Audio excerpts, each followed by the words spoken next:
the Elijah message is Isaiah chapter 40, verse 3. John the Baptist is of the spirit and the power of Elijah. They asked him, "Who are you?" He said, Isaiah chapter 40, verse 3.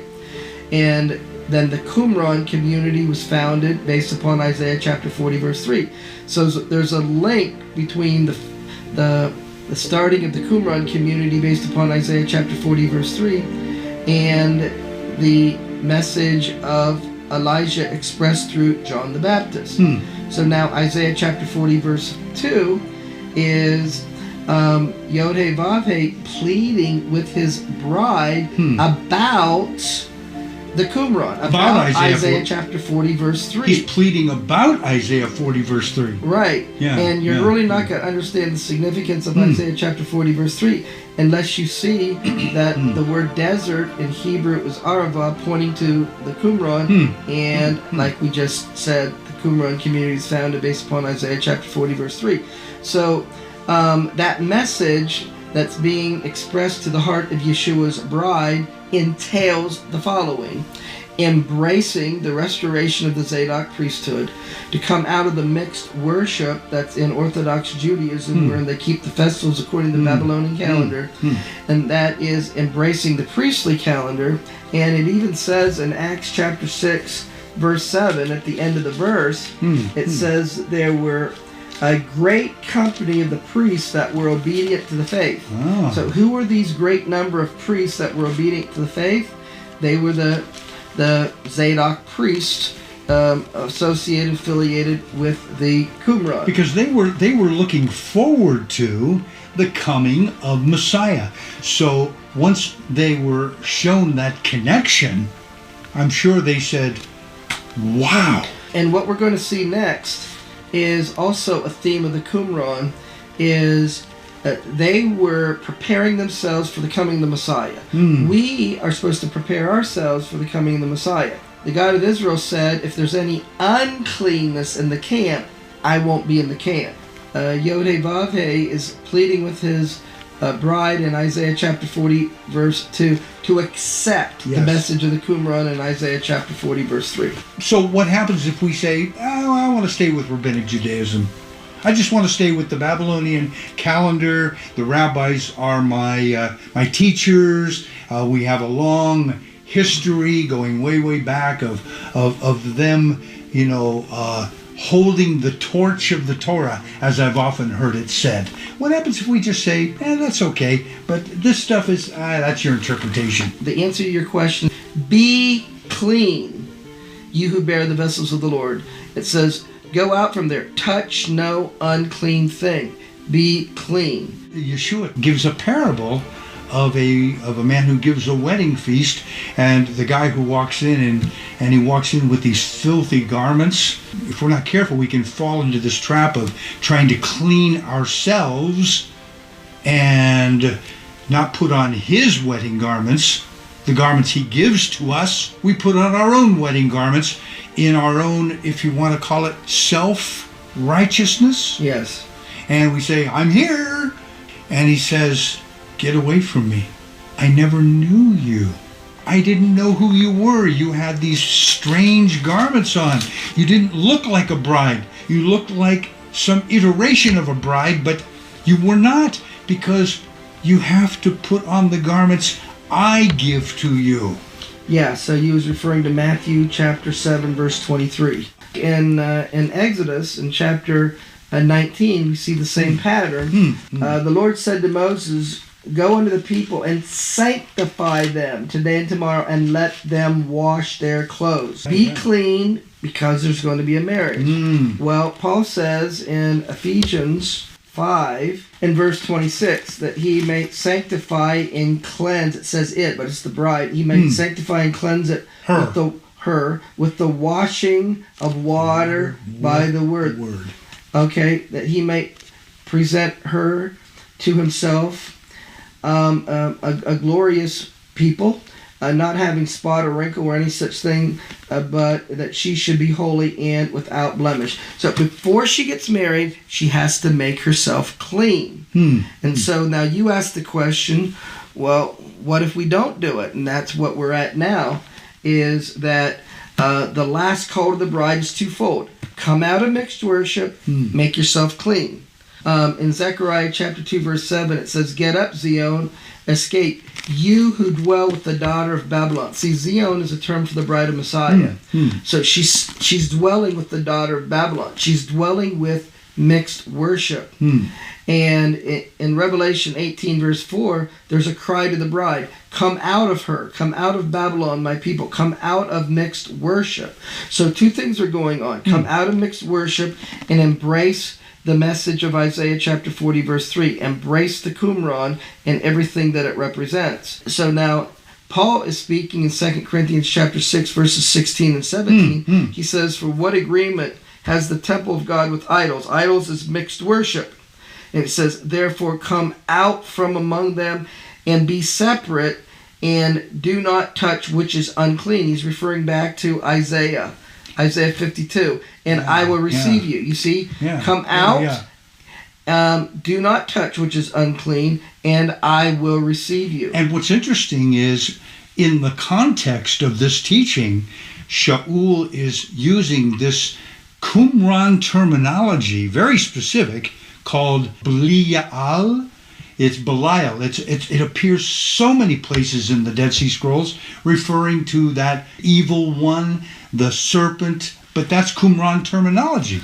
So everything that we've been talking about in discussing this topic is come out from mixed worship, celebrating the festivals according to a Babylonian calendar, and come to the restoration found in the Qumran, the restoration of the Zadokite priesthood, and following the festivals according to the priestly calendar, preparing yourself for the coming of the Messiah, and being clean and making yourself ready. What are we to do? And what decision are you going to make about the matter? You've heard the message. Well, are we going to be stiff-necked, or are we going to say, okay, I'll listen to what is being told? And this is where Yeshua in Revelation 22, verse 16, is testifying in the congregations. In the church. And what he's testifying and pleading with the congregations about is to hear and to listen what the message is being pleaded unto the heart of the bride, because the Spirit and the bride is going to say, "Come, let him who hears." Come. What comes to your mind? Shema. Shema Yisrael Adonai Eloheinu Adonai Echad Baruch Shem Kivod Malchuto Leolam Vaed.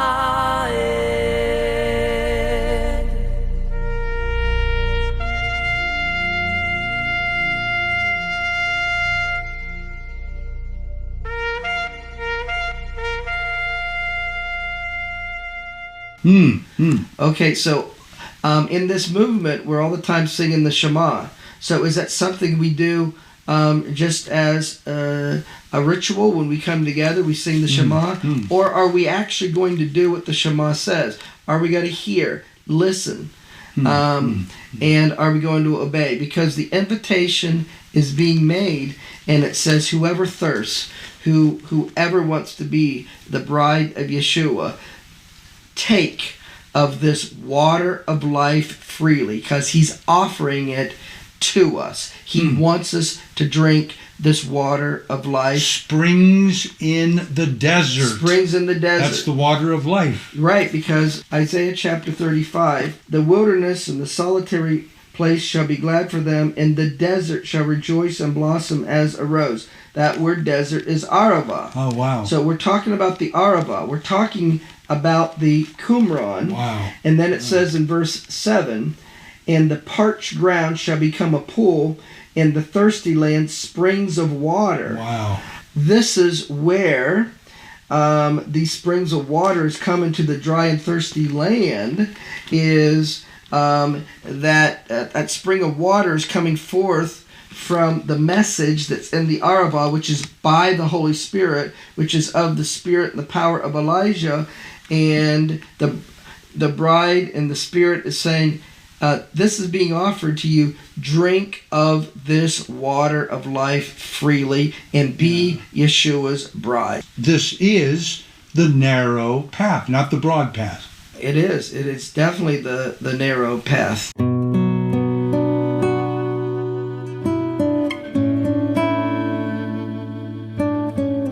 In closing, what are you going to say to our audience? Well, if you're presently endeavoring to keep the festivals of the Lord, stop keeping the festivals according to a Babylonian calendar. Okay. And start keeping the festivals according to this priestly calendar, because this is a part of preparing yourself for the coming of Yeshua. Because although this wasn't the subject of our topic, when Yeshua comes at his second coming, he's going to end the exile, and then in ending the exile, he's going to set up his kingdom. And in his kingdom, we're told in Zechariah chapter 14, we're going to be keeping the Feast of Tabernacles. Wow. So what calendar is Yeshua going to have the nations keep the Feast of Tabernacles? Is Yeshua in his kingdom going to have the nations keep the Feast of Tabernacles according to a Babylonian calendar? No. Well, so if you're going to prepare yourself for Yeshua's coming, and if you're going to be a part of the people that's going to be of his government, that's going to be teaching the Torah to all nations, then you have to come out and then you're going to be teaching this to the nations.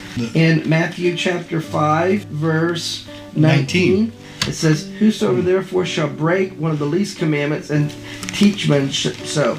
So when you're telling people to keep the festivals according to a Babylonian calendar, you're encouraging them to participate in mixed worship. So it says, but those that will be great is going to keep the commandments and teach the commandments to others. Do the commandments and teach them.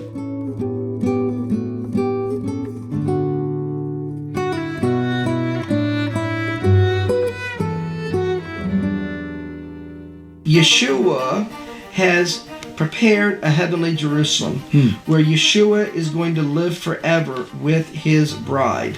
And Yeshua wants you to be a part of his bride. And he's done everything possible so that you can be his bride. Avi, it's my desire as I live my life that when my life ends, I want to live forever with Yeshua in the New Jerusalem and rule and reign with him. I'm sure that's your desire as well, and it should be the desire of everyone that's listening to this program. And so it's possible. You just have to say, I do to Yeshua's offer to you. You got to prepare yourself and make yourself ready by being clean, and all of this is thematically related to the message of the Qumran. And he will exchange your filthy garments with his wedding garments, the garments of his holy priesthood, which goes back to the teaching of Exodus chapter 19, verses 5 and 6, and continues where it says, "You will be to me a kingdom of priests and a holy people," a holy nation. It says in Revelation in chapter 22 verse 1, "He showed me a pure river of water of life, clear as crystal, proceeding out of the throne of God and of the Lamb." So this pure river of water of life is in the New Jerusalem, and he wants us in Revelation 22 verse 17 to drink of that water of life freely. And so he wants you to be his bride. He made this world to have a bride that he would ultimately spend eternity with, and he's invited you to be that bride. So the question is, will you say, I do to Yeshua's offer? So that's why we have Revelation chapter 19 verse 7 where it says, "Let us be glad and rejoice and give honor to him, For the marriage of the Lamb has come, and his wife has made herself ready. Wow. And so Wow. her preparation to be ready is the highway that goes through the Qumran to Jerusalem. And that is the Elijah message. Exactly. The Elijah message and the calling of the bride.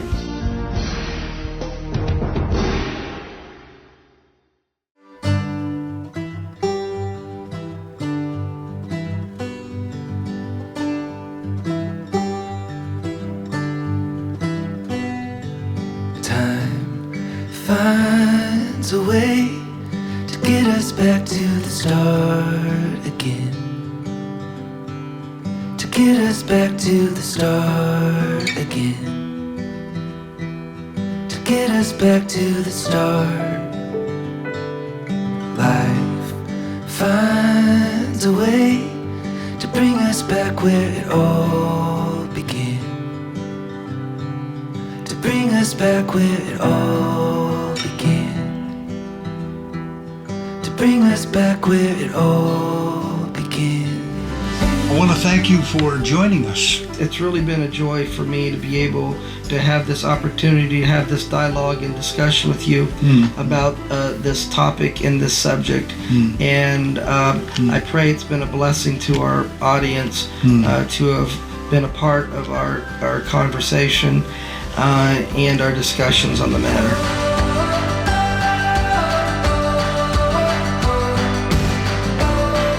You have been listening and watching a ministry outreach of Ancient Roads, biblical study, talk, and walk, hopefully. I'm Avi Ben Mordechai.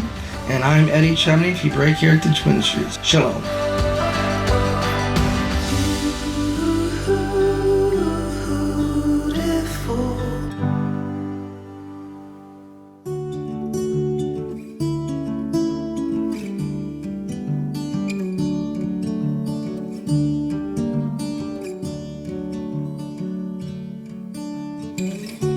Simple things didn't know I miss until they're gone, and you feel like this, and you feel like this. So hold me close.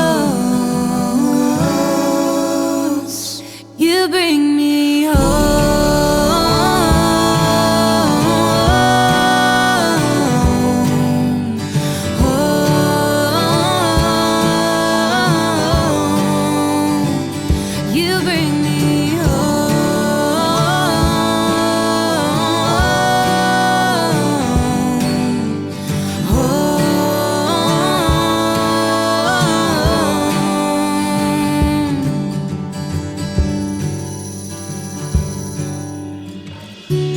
Happens when I see you.